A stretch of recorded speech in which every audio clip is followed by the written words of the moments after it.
Welcome. Also coming up, party to elect a flag general secretary wants persons making vote-buying claims to provide evidence. Later in the bulletin, high number of cross-infections among children at the Tamale Teaching Hospital. Why is that? We'll find out shortly.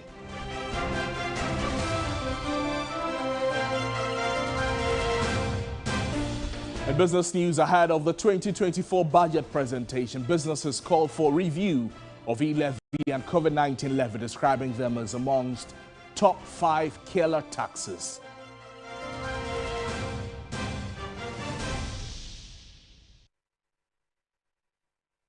We have details of these stories and a lot more coming to you shortly. Please stay with us. But let's start with this development story and the military. They have been in the news over the weekend up to today. In the meantime, the Member of Parliament for Garu, Albert Al-Alzuga, has called on government to initiate a probe into military brutalities on civilians in the constituency. The MP for Tempani has also called for a thorough investigation into the matter to ensure that those responsible are held accountable for the actions. The two MPs also demanded that those arrested and detained should be released unconditionally. The MPs want the injured to be taken care of and compensated by the government or the Ministry of Defense. Meanwhile, they have urged their constituents to remain calm and peaceful during this challenging time.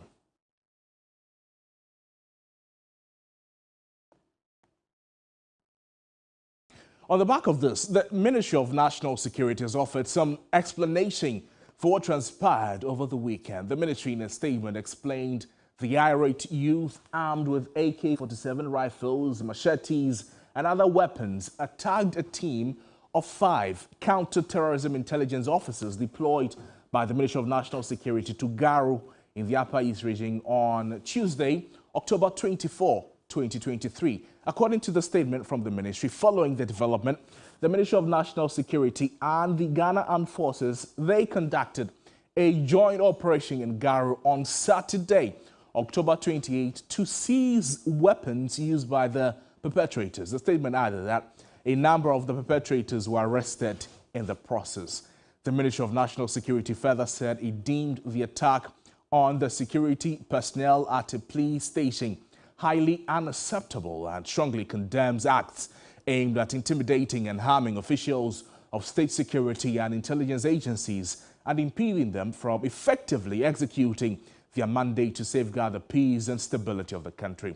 The ministry has warned it will not countenance deliberate acts that seek to jeopardize the lives of personnel of state security and intelligence agencies.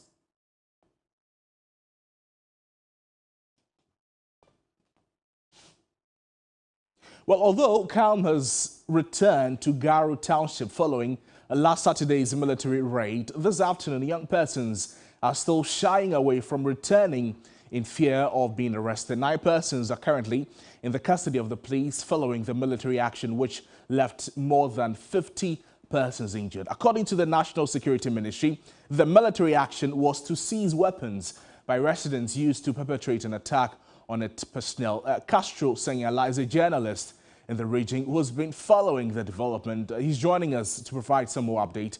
Castro, good afternoon to you. Thank you so much for joining us. Talk to us about how the area is like this afternoon.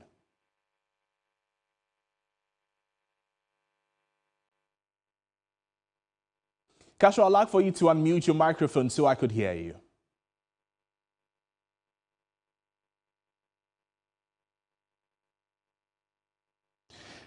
Unfortunately, I'm unable to hear Castro Senyala, who is in the Upper East region. He has more information on the happenings there days after the raid by the military and the latest concerning the mood of the communities and the residents there.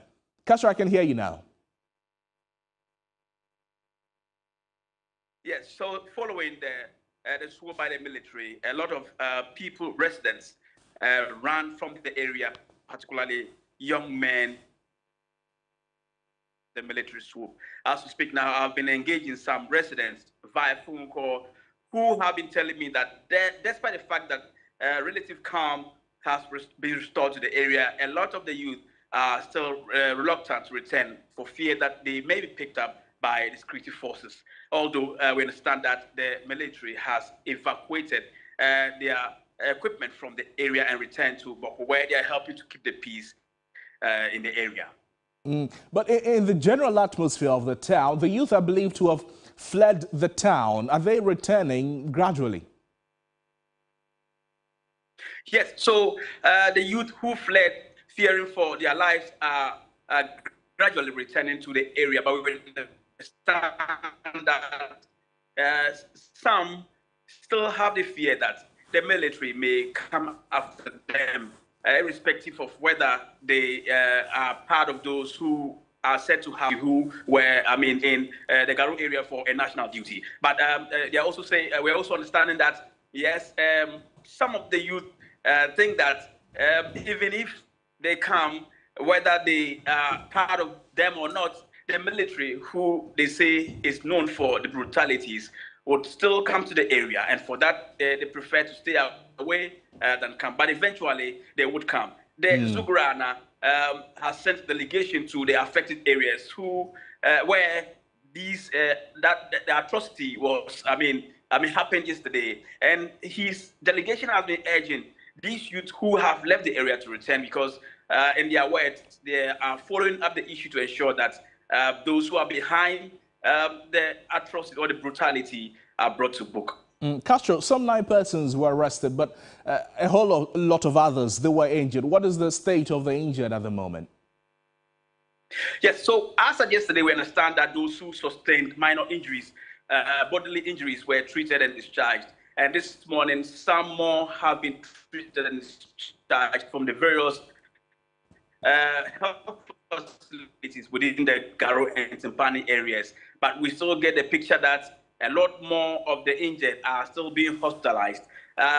Nurses and called to come to the health centers to assist local health authorities to take care of the higher number of injured and maimed residents. We also understand that indigents, a coalition of indigents who are into medicine or the practice of medicine, have come to the area with more support to help take care of the maimed and injured. We also understand that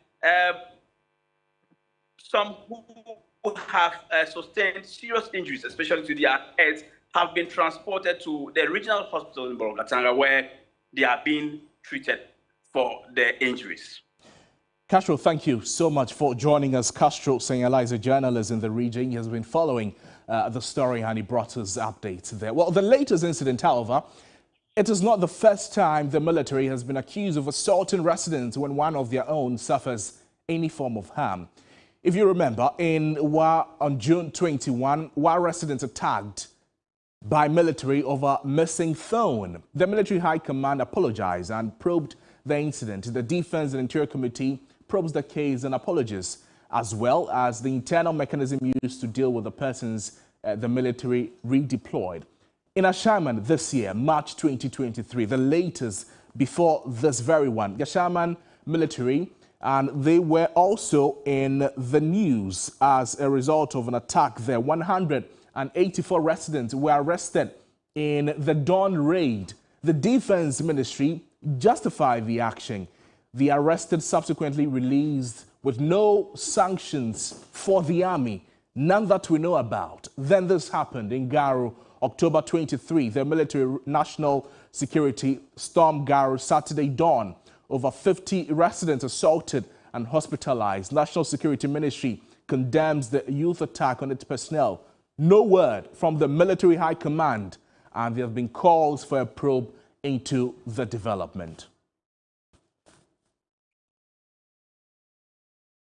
Let's take some views from Richard Kumado, who is a fraud and a security expert, joining us with some more update. Mr. Kumado, good afternoon to you. Thank you so much for joining us on the program. What do you make of the attacks on these civilians, which has been widely described as shameful and barbaric? No, definitely. This is a security operation again that has gone wrong. This is a military operation or a security operation that was not conducted based on the facts on the ground, and they have not applied themselves to intelligence. So it gives them the leverage to put out or imitate collective punishment to some few people they might have an issue with. Their whole issue of going to the society and bastardize everybody is unfortunate. But if you listen to the background you give and the sequence of events involving military people and the outcome of their operations, it tells me that non-punishable of offenses is rationalizing bad behavior where you might be doing the right things wrongly. So they know that even if they bastardize people, nothing will be done to them. So it gives them the leverage to go in there, bastardize everybody, and come out, and they were free. Mr. Kumado, you spoke about intelligence. This is the most intelligent way of searching for persons who the national security operatives believe may have committed crimes. I have been one of the people in this country for the past 7 years who have made an argument, and competently so, that if you look at the peculiar nature of the operations of national security at Blue Gate or Blue House, they do not need security operation officers. And the mess they created at Ayawaso Wagon and the subsequent ones at Dra and Kranza and the rest, I'm being proven right that anytime you have security operation officers at Blue Gate and you send them on an assignment, the likelihood of creating problems is high. Take this particular one at Garu we are talking about. Boko in general has been in the trauma for this their protracted chieftaincy for years. Ghana spends about 1.2 million Ghana cedis or dollars every week on that particular conflict. You have station counter-terrorism police officers, well-trained police officers there. You also have military officers for that particular assignment. Which particular assignment is national security doing that they have to deploy people to that particular time? And look at the nature of their operations. And there are many questions that are being asked that are not getting answered. One of the critical questions is that when I was working in the BNI, when the police arrest us for not disclosing who we are, we follow them to the police station. They find out virtually who we are. They cover our back and they allow us to go. In this particular operation, these young boys arrested national security people. Was there only the car on the road that particular time? And how did the boys search their car and find out those magnitude of weapons in their car? And the boys even led them to a police station, and the boys shot at the police station. They never killed any police officer, never killed these national security operatives, never damaged anything, and they went away. I think many of the questions have many answers, and it is not adding up. And I think there's more to this. My checks at the Garu area and many of these areas around the Boko area, it shows that there has been some level of mistrust between the locals and many of these guys who hang around the place. And this is what has been the root cause that for this particular one. And I'm saying that if they are taking their time a little bit and operate with some level of intelligence where they can pinpoint the people who shot at them or who arrested them and stop them moving their car, they wouldn't have bastardized about 200 people where some are even feared dead. Mr. Kumado, the silence of the military on the back of the happenings in the Upper East region is very deafening. How does the military, in the face of the brutalities of citizens of Ashaiman that is still fresh on the minds of many in Ghana, find a way to reduce the anger building up in citizens against soldiers and the security service so both can work more collaboratively? No, definitely, because there has been non-punishable of offenses, rationalized bad behavior, and promote antisocial tendencies in law enforcement agencies and in society. People are now facing off with the military, and the military has the power over them because they deploy the element of surprise. And we are saying that we are turning our country into a place of anarchy where lawlessness is what is the order of the day. I think there has to be circumspection and there has to be prudence in many of these things we do as law enforcement officers. Other than that, the way it is going, there could be an appraisal action against the military. And people are also not willing to take charge of their responsibility. That is another thing. If you look at the national security letter circulated, it has not been signed, and nobody knows who issued that letter. I think there are many questions to be answered. And for people like us who have done this job over 2 decades, it's of a pain to us that we speak for them, but we are not willing to also say they have done this wrong, they have done this wrong. And the level of truthfulness must be brought to both sides when they get it wrong. An apology from the military will be a right call to make? No, it's not. It's not. But they have bastardized people, beat them up. Look at the wounds on their body. Who cares for them? The young boys, they shot at the grass. Nobody goes there to find out how the mother is taking care of that boy and the future of that boy. And we cannot be having law enforcement officers who have become lawless and they have come and bring that onto the civilians. And they cannot be apologizing. I think somebody needs to be held accountable. And to the extent that there's no conclusiveness of investigations into their actions and no punishable of offenses, they will continue to behave this way. Tomorrow it might be me, Richard Kumado, they may show dead, and they will come and render an apology. I serve this country in my capacity, sacrifice everything God gave me for this country. So you cannot behave that way and say that you render an apology and it should be accepted. When my family members are bastardized, I expect the state to come to my aid because I serve this country. I put my life on the line. And I know exactly what it takes to wear that uniform. So we have to be careful the way we are going. We are becoming too much of lawlessness. Richard Kumado, thank you. Thank you so much. Richard Kumado is a security analyst speaking with us there.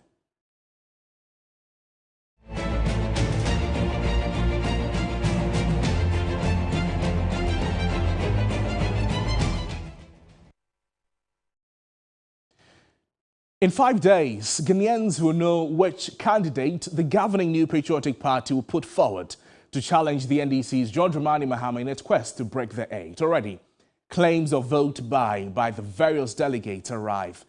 But General Secretary of the NPP, Justin Frimpong Kodria, wants those making such allegations to do better. Here is the NPP chief scribe speaking on hot issues. Unless maybe you caught someone at taking money or someone paying money to a delegate. So at the end of the day, when a person makes allegation, it should be backed by evidence. If you make allegation and you don't bring evidence, so I should be going around asking delegates, how much did someone give to you?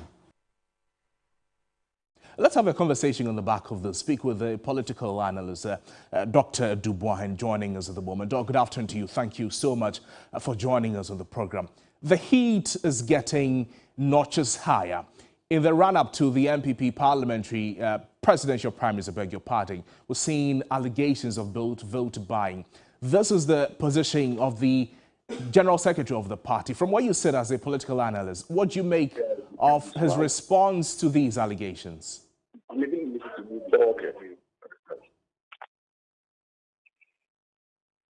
Hello, Doc, can you hear me? Yeah, I can hear you.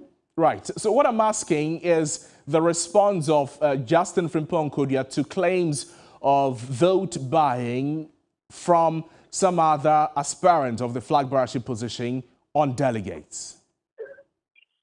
Hello. Dr. Dubois, I can hear you clearly. Yes, please come again. I couldn't get the question clear. Right. We'll try and reconnect properly with Dr. Dubois, a political analyst, for some reactions on the latest on the front of the New Patriotic Party as it is getting into the elections of its flag bearer by Saturday. Well, an issue which just won't go away has to do with claims of an uneven playing field and concerns government machinery and the NPP party executives backing one candidate over the others. However, the NPP General Secretary Justin Frimpong Kodria says no executive of the party has been asked to support the Vice President, Dr. Bawumia, to win the November 4 flag bearer election. As General Secretary of the party, together with our national chairman and national officers, we have never at any point in time been coerced.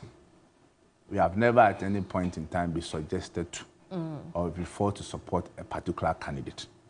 For us, throughout our dealings with all the aspirants and even the Presidential Elections Committee and the rank and file of our party, we have been very consistent that our interest is to make sure that we navigate this process successfully and for us to get a flag bearer. In this government, we had ministers who are cabinet members who were supporting Mr. Chamati. At no point in time did we hear even one of them complaining that he or she has been vilified or has been persecuted because he or she is supporting Mr. Kyerematen.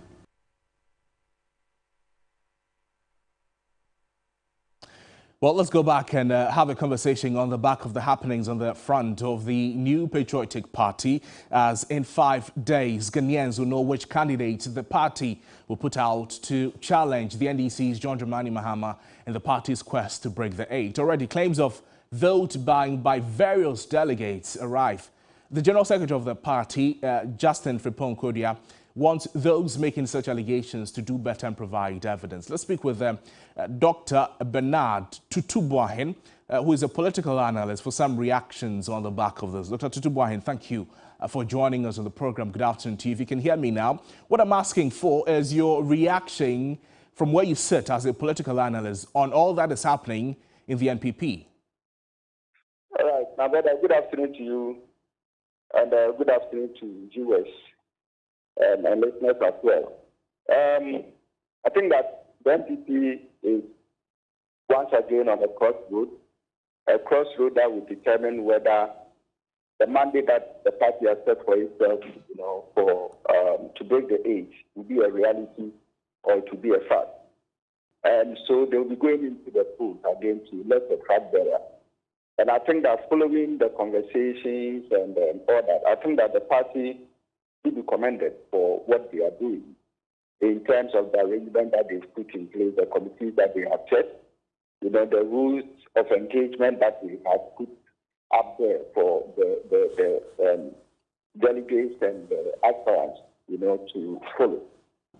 I think that it is something that is good. It is an indicative of the fact that our democracy is moving on and it is developing. But against the background of certain allegations, that have come forth with regards to, issues of bribery and all that, I think that it is something that takes the stand from our political journey as a country. Right. And it is something that we need to probably look at and see how we can put in laws and regulations to, as it were, regulate some of these things. I think that we need to, some political parties, or the two major political parties going forward, to be wary about this, and they need to, as it were, put in certain measures again, to help, develop this democracy that we find ourselves in. Dr. Tutu-Boahen, briefly before we take leave of us, the days are inching very close and the elections is beckoning for the delegates and the aspirants too. What more can the aspirants do in making further inroads to delegates who are yet to make up their minds? Yes, I think that the delegates owe Ghana a responsibility. They owe their party, the NPP, a responsibility. And that responsibility resides in the fact that they need to go and then vote and elect a candidate based on what their constituencies want them to do.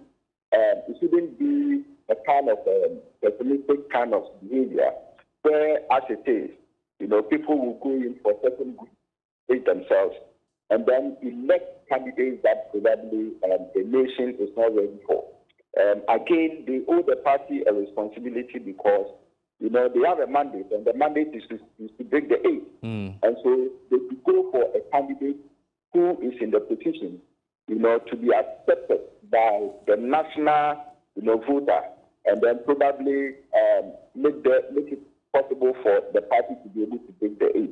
Right. And if not, they will go take money, go into the polls, in December next year, and making the requisite possibility. Right. Right. And so, from what Justin Kodia has indicated, yes, it is very important that the party, once those allegations have been made, the party should open its eyes, and then, if they find anybody culpable, they should be able to, bring the person to book, rather than probably sitting on the fence and then probably condemning the act or saying that, people should come in with evidence. We live in a country where even if you have evidence, you can't talk. Thank you so much, Dr. Tutu Boahen, speaking with us, the political marketing strategist. Well, as the MPP prepares for its presidential primaries this weekend, we unveil the candidates canvassing for the over 200,000 votes on Saturday. The first candidate on the series is former Mampo MP Francis Addai-Nimoh. Many aspire to the highest office of the land, but not many have the courage of their conviction to pursue this ambition. Francis Addai-Nimoh is not one of them. The engineer has bridged the gap between ambition and reality with a brick and mortar of persistence and the furnishing of self-belief. From relative obscurity in service of the state as a civil engineer, he burst onto the political limelight to represent Asante Mampong for 2 terms in parliament. But long before that, Addai-Nimoh had begun preparing himself for leadership, serving as the SRC president for the Kwame Nkrumah University of Science and Technology. This is not the first time he will be seeking the highest office of the land. Twice he has attempted it, twice he has not made much of an impact. But in August, with the calculation and the precision of an engineer's mind and the practicality of endeavor, Addai-Nimoh got past the super delegates elections thanks to 9 votes and Boakye Agyarkon's decision on legal grounds not to contest the tiebreaker. I was hoping to secure more votes than what I got, but that is election. And so it's a question of having the belief of getting something and you don't get it. I mean, you can never predict the human being. And like so, you can't predict the delegates. Of course. I mean, they are human beings. And I don't want, usually people say delegates, fear delegates. Fear delegates. But they are human beings, so fear human beings. Political scientist Dr. Kwame Asah-Asante is one of the academics and political watchers enamored by Addai-Nimoh's doggedness and strong show in elections against relative heavyweights in the party. He believes that Addai-Nimoh's loyalty to the cause of the MPP is a very important factor in his political rise.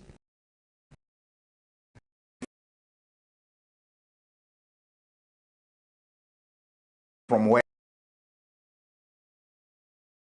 I said, I believe that big time for him, when he took office, we have seen, if you put your ears on the ground, and on the ground indeed, you realize that he did not receive any position or whatever from the government, but he's still firm with the party, on shaking about all that, and that he has put himself forward for the service of this party.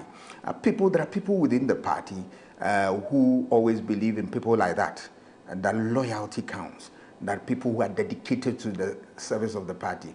Addai-Nimoh contends that he represents a clean break from the status quo, hence his mantra as the fresh face of the NPP. I have analyzed my point that if you pick a person who has been in government after the party's 8 years, it doesn't go well for the party. At the end of the day, elections, just as its progenitor politics, is a game of sheer numbers. So with over 200,000 votes up for grabs, how popular is the Addai-Nimoh message and how well is it resonating with delegates? It's not performing at all. Addai-Nimoh is 0.4%. This is the first poll. In several polls, even 0. So they are not competing at all. They have stayed at that level. Both of them below 1%. Musa Dankwa leads Global Info Analytics, a research and data firm that has conducted extensive polling on the MPP presidential primary. Armed with ambition, buoyed on by self-belief, with a message crafted to give a political baggage-laden party a lease of life to break the proverbial 8, Addai-Nimoh is in this for the full haul and hopes to pull off the biggest upset in MPP presidential primary history. Tukben Sopoku, TV3 News, Accra.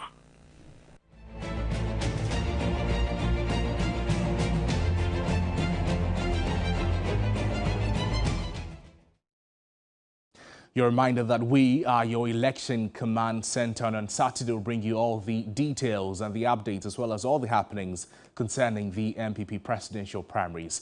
Away from that to some health-related matters, the Tamale Teaching Hospital, it is recording a high number of cross-infections among children who seek health care due to the absence of a designated area for children on admission. A Phase 3 project of the hospital expected to house the pediatric unit has been abandoned, leaving mothers and their babies susceptible to infections. Emmanuel Samani reports from Tamale. The Tamale Teaching Hospital's pediatric unit, critical for the care of children, is grappling with a severe lack of space. This crisis has resulted in an alarming number of cross-infections among children, leaving mothers and babies at risk. A Phase 3 project intended to address this issue has been abandoned, compounding the problem further. Mothers with their babies in their arms are seen everywhere, often cramped in tight quarters awaiting care. The Tamale Teaching Hospital delivers an average of 8,000 babies per year and serves the Northern Belt. Doctors cited the shortage of space as a root cause of cross-infections among children. The lack of space has led to spread of infections among patients. It also limits the space available for staff to properly take care of patients. Hospital staff say they are working tirelessly despite the constraints. But it is clear that the lack of space is hampering the ability to provide the level of care that every child deserves. Almost every day the place is filled up and we have to create space for the patients to make room for other patients from the emergency to be admitted. Because of the lack of space, we are unable to do so many services.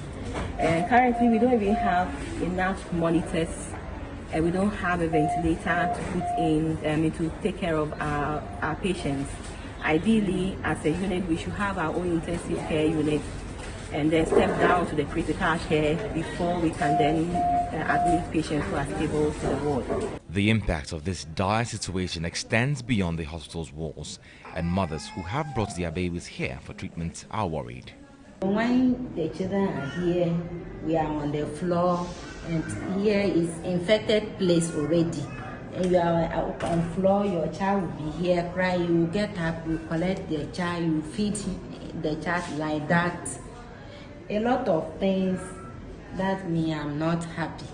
Most annoying and painful part is that when you pass through CS and your baby is also in this condition, you don't have bed here for a mother or a nursing mother to sleep. You have to lie on the floor with your cloth or any rubber that you get, this blue rubber here, that you can lay it on the floor, then you put your head on it. But management says this is a result of the abandoned Phase 3 expansion project of the Tamale Teaching Hospital. Currently, what we have in place is pediatric services in this hospital that is scattered across the whole hospital. So you would have the inpatient care on the second floor of where we call the surgical block. You have the emergency on the ground, and then our specialist care areas is also far removed. This is because according to the hospital's expansion plan, there is supposed to be a Phase 3, and the next phase was supposed to be the Phase 3, which would have delivered about 150 to 200 bed capacity for pediatric healthcare in this hospital. Well, very disturbing developments there. Emmanuel Samani from our health desk is joining us with some more updates. Samani, good afternoon. Good to see you. How significant is the lack of a pediatric block, the abandonment of the project, to the healthcare of the babies and the mothers? Put us in context here. Right. So, Crosby, you know that the Tamale Teaching Hospital serves the Northern Belt. On average, it delivers about 8,000 babies per year. So what that means is that all these 8,000 babies each year would come back to the Tamale Teaching Hospital for healthcare. So let me juxtapose the situation with a school block, a 3-story school block. Now there's a ground floor where you have, for example, the staff common room, you have the Form 1, Form 2, Form 3 blocks, right?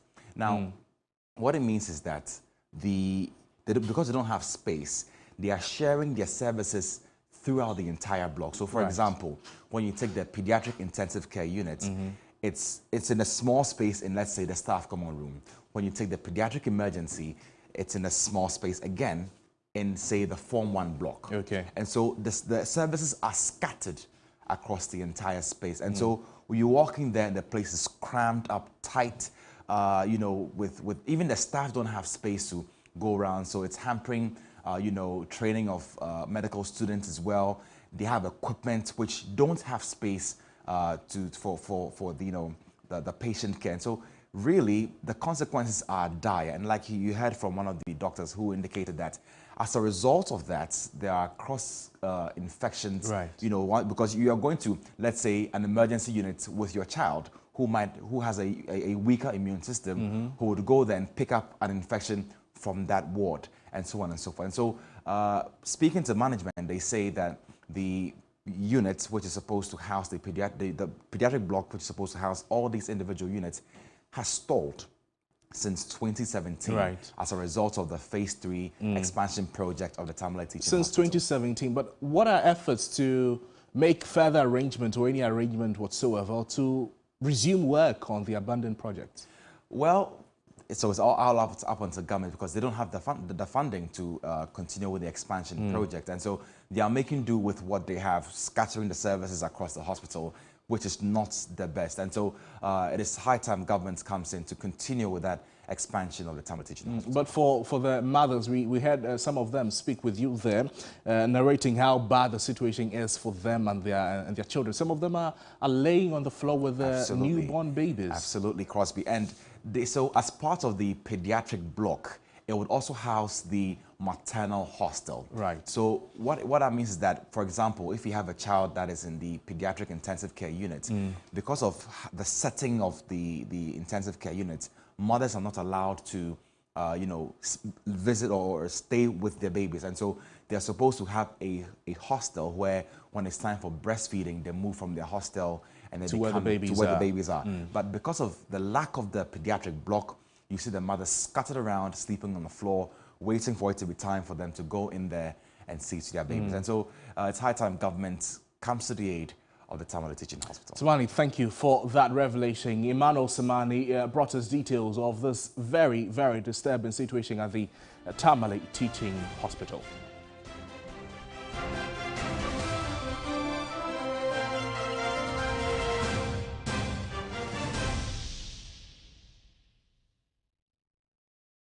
Ladies and gentlemen, we're going to demonstrate to you the superior properties of Flamingo paint as compared to other paint brands on the market.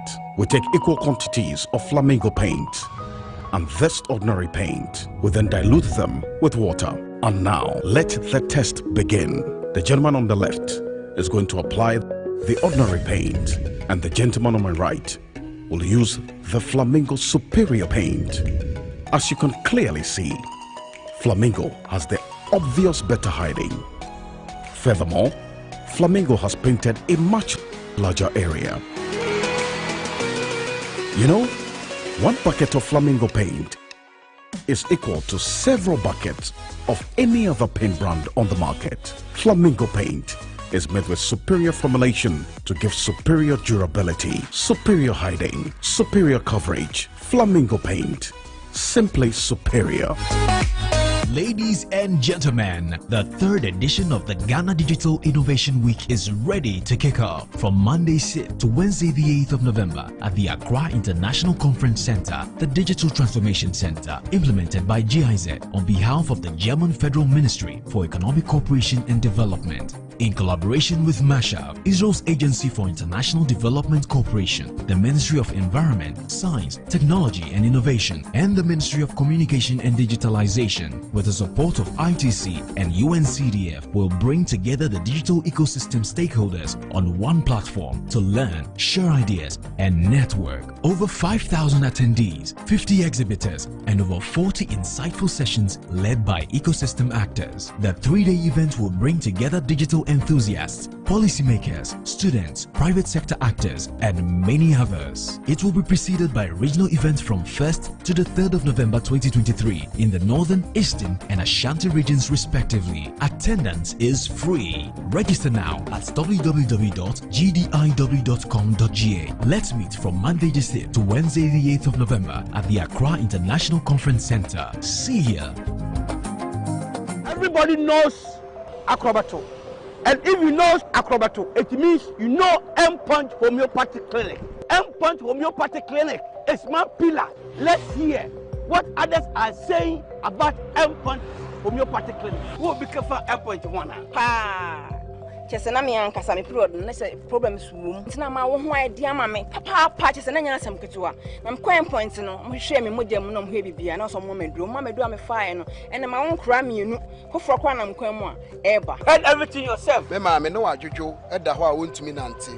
And then call endpoint. Omama nura and then the white dear what me sorry anante. That's endpoint for you. Hello. Hey, what chair? Okay. A free bra with the endpoint what dance. I'm a choir no. Me just say my name Koye and pass on my name and then Magina Sabema. Now me be here for the hard in You heard everything. I have secret. Endpoint is my secret. Endpoint homeopathy clinic. I'm free. The news that matters most is the news that hits closest to home. When it breaks, we are there. If it touches your family, your city, affects your expenditure, your decisions, as well as your safety, we've got it covered. It's easy to just cover the news. What we are doing is different, creating a news experience that prepares you for anything. TV3 News, award-winning journalism, world-class quality, on TV and online, right at your doorstep. TV3, first in news.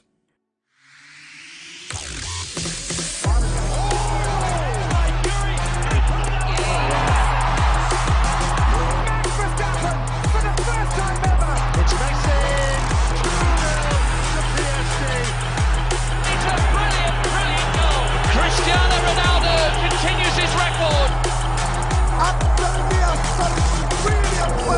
What a team debut! Ghana coming out again, the same squad. For the ball, he's got it! Throw it down, King!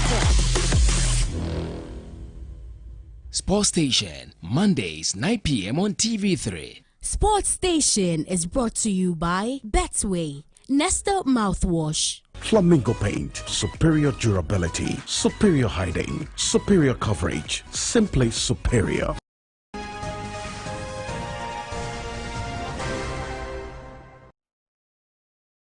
You're welcome back to the program. Let's bring you some more news, this time in the business arena. Michael Obodu will join us with the details in business news. Michael, good to see you. There have been a lot of desires for the removal of the e-levy and the COVID-19 levy. What's the latest with that? Exactly. Now, these are some of the key expectations of businesses ahead of the 2024 budget presentation. Take us away in business. Thank you very much. Good afternoon. Welcome to the business segment here on Midday Live. My name is Michael Obodu. Straight into our top story. Now, ahead of the 2024 budget presentation, businesses are calling for a review in tax policies. A recent study by auditing firm KPMG has revealed that businesses want e-levy, COVID-19 levy, among others, revised, describing them as amongst top 5 killer taxes. This report has the rest of the story. According to the findings of the report, a significant number of correspondents indicated that the cedi depreciation, high inflation, and rising interest rates were the major macroeconomic factors that have adversely impacted business operations in 2023. Respondents also detailed the multifaceted challenges they currently face, including power supply constraints, restricted access to financial resources, difficulties in retaining skilled labor, and supply chain disruptions. Regarding fiscal policies, the survey respondents felt that the current tax environment is adversely impacting their businesses. They have identified several taxes, including the e-levy, COVID-19 levy, import tariffs, petroleum levy, and the growth and sustainability levy as areas where modifications could potentially alleviate the burdens faced by businesses. The top 3 recommendations aimed at augmenting tax revenues and fostering fiscal savings were an imperative broadening of the tax base, rationalization of government expenditure, and a comprehensive review of some of the government's flagship programs, such as the Free Senior High School. Concerning the top policy initiatives that the government's budget should prioritize in 2024, a significant number believe that the budget should prioritize policies that promote local businesses and export through initiatives like industrialization, agriculture development, and infrastructure improvement. Michael Obodu, 3 Business, Accra. Now, the Ghana Civil Aviation Authority has indicated its commitment to investing in infrastructure to enhance safety at all airports in the country. This decision follows Ghana's losing its top ranking in aviation safety on the continent to South Africa. This report has the rest of the story. In a recent safety review, South Africa overtook Ghana with a score of over 91%, breaking Ghana's 3-year lead at about 89%. Ghana is slated for its next review in 2025 with hopes of regaining its top position. Stephen Arthur, the Director of Economic Regulations and Business Development at the Ghana Civil Aviation Authority, representing the Director General, affirmed their dedication to improving safety across all airports in the nation. He made this statement at an event announcing an increase in British Airways flights to Ghana. Safety and security in our aviation industry is a key driver of passenger growth, and I can assure you on behalf of the DG and everyone here present that the Ghana Civil Aviation Authority will keep the industry players on their toes in making sure that Ghana remains a very safe haven for all airlines. In response to the government's efforts to expand the number of international airports in the country, Morgan Berger, head of sales for Africa, South Asia, and the Middle East at British Airways, expressed that this development is a positive step for the aviation industry. Demonstrating our commitment to Ghana with the additional service over here. I think anything which opens up the sky, any new airports that open up, that's always a really, really positive thing for the aviation industry. Michael Obodu, 3 Business, Accra.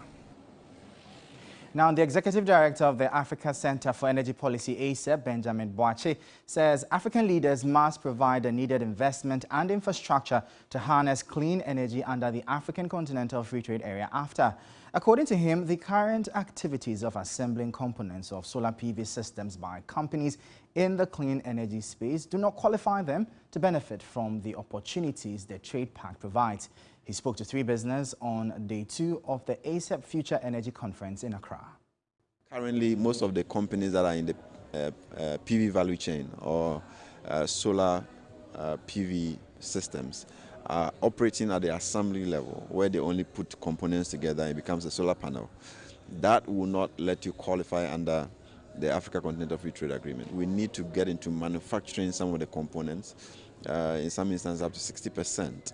Of the entire value chain in our continent, so that we are not only importing to consume as we are doing at this point, but we have the opportunity to also produce some of the technologies that are required for the energy transition. So we need leaders to come to that realization and begin to empower our people and provide the needed infrastructure and backbone for such industrialization to actually happen. That'll be all for the business segment here on Midday Live. For more business stories, please check out our website, 3news.com. My name is Michael Obodu. Up next is sports.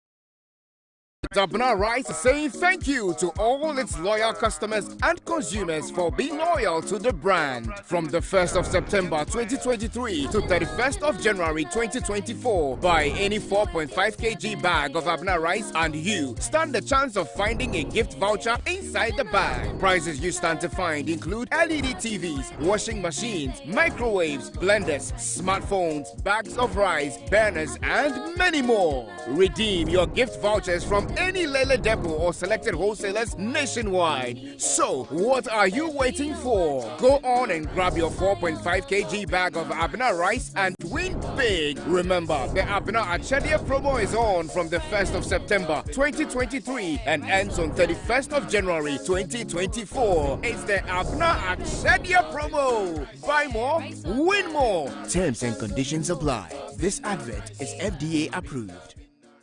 Ghana for your friend me nadede semijina ha na eye Franco television papa amodia bejaso no na me gusu amidi ho adanse e kiro so wasi hotels offices schools apartments eye Franco television ababawa abrantie ope TV di abawo dem a ye wo sizes bebre wo ho ye wo 24 inches wo ho ye wo 32 wo ho ye wo 43 wo ho ye wo 55 and akese 65 inches. Way now den Franco Trading Enterprise a television papa and a border from a him.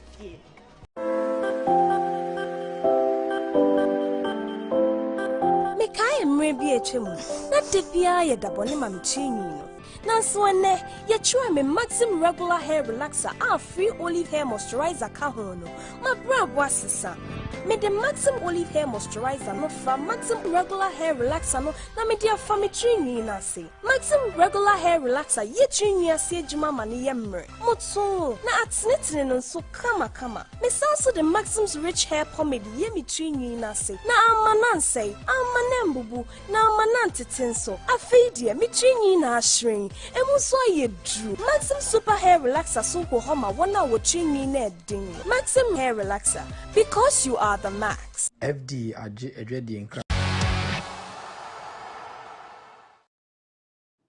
Welcome back to the program. Let's bring you some sports news with Kevin Oswansa. Kevin, over to you.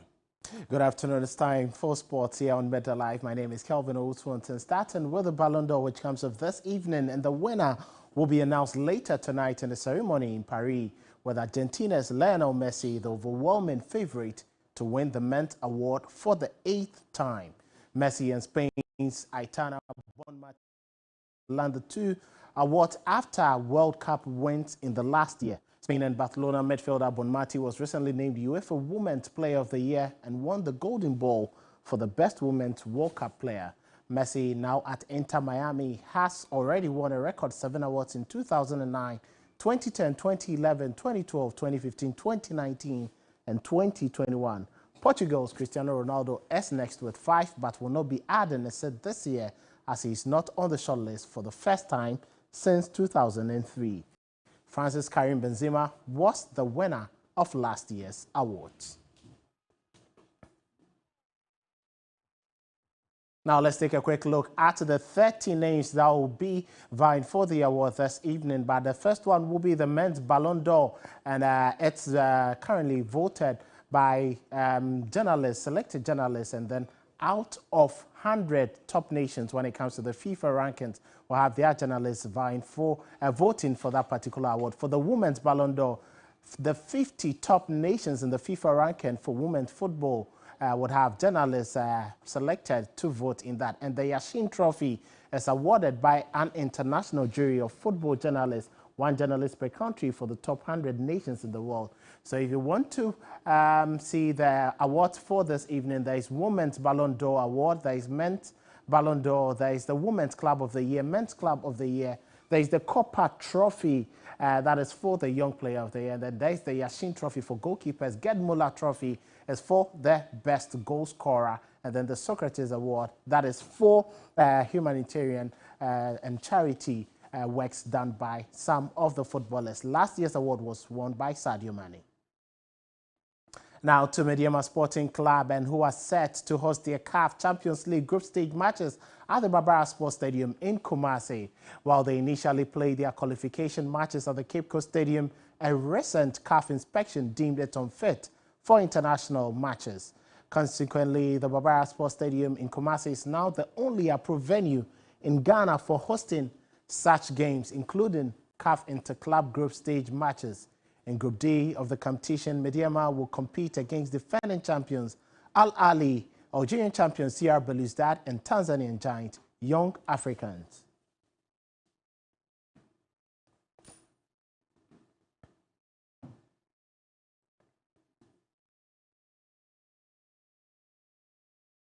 That'll be all for sports this afternoon here on Better Life. My name is Kelvin Oswansa. Entertainment news up next.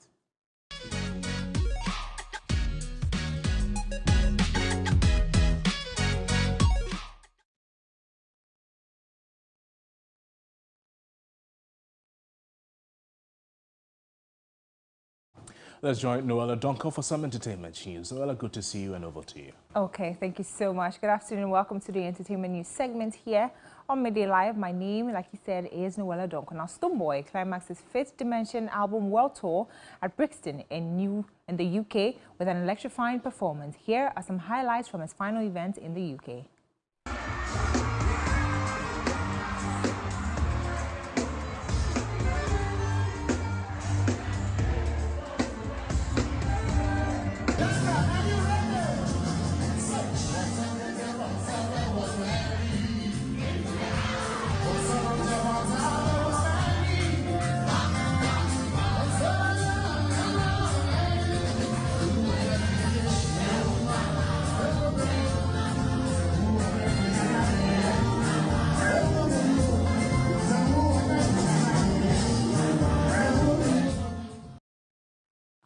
Hearty congratulations going out to him. On to some more stories. Media and entertainment executive Baba Sadiq Abdullah Abu has urged Ghanaian record labels and music executives to invest and be intentional about promoting their artists if they want to see them succeed on the global stage. Baba Sadiq was contributing to 3 Entertainment's X Spaces conversation on the role of music executives in promoting Ghanaian music globally.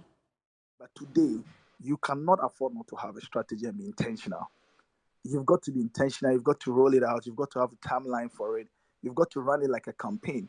So previously in the industry where it was more or less about Chalemoku release, the fans will carry it and everything. That has been played out. Now you hear things like, what's the rollout strategy? You know, Charlie, what will be the rollout strategy? How do we move? Because every day there's something new.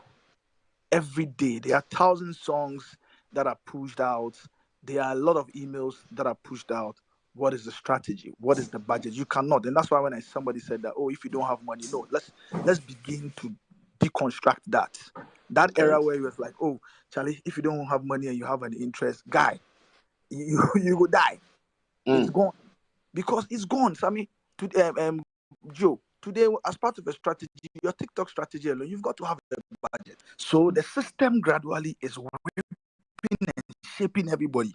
So you cannot afford to. If you do not have money, well, it can be on the grace or some inshallah.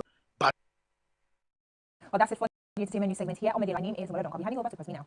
Thank you so much for bringing us entertainment. To some more news, if you're a student in senior high school or an old student, today is a day you may have been waiting for. The grand finale of the National Science and Maths Quiz 2023. And 3 schools will be battling for the top prize to be the best school in terms of maths and science in Ghana. The competing schools at Opoku-Ware Senior High, Presbyterian Boys Secondary School and Achimota School. And there will be a special guest among fans and the contenders. President Akufo-Addo will be the special guest at the 2023 NSMQ Grand Finale.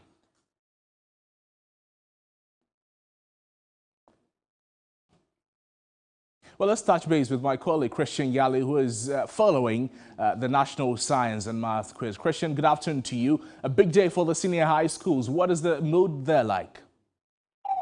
So far, it has been a very enthralling and charged mood here at the National Theatre. As I speak to you just about now, students from the Achimota School have arrived in their numbers to join today's contest. Earlier, we came to meet the Protect Legon boys as well as the Opoku-Ware School students who were there and have been engaging in very serious jamboree to charge their moods ahead of the contest. Now, just some context, you know, as you already said, it is between Protect Legon, Opoku-Ware School and Achimota School. Okay. And so, for Protect Legon, they have been the reigning champions with 7 trophies, and then Achimota and Owas having 2 trophies each to themselves. Right. And so for today, it promises to be a nail-biting contest, one that promises a thrilling clash of intellect and knowledge. Right. To wrap it up, firstly, the stage is set here at National Theatre for an electrifying showdown in the pursuit of the coveted NSMQ championship. It is a chance for Achimota School and Opoku-Ware to seek redemption as they aim to avenge their losses to Protect Legon in 2009 and 2020 respectively. Chris, thank you so much. Christian Yale is my colleague bringing us updates there. And that's how we draw the curtains on Midday Live this afternoon. My name is Noble Crosby, and there's more news on our website, 3news.com. Please do well to log on. On behalf of the entire production team, thank you so much for watching the bulletin. See you again some other time. Good afternoon. Bye-bye.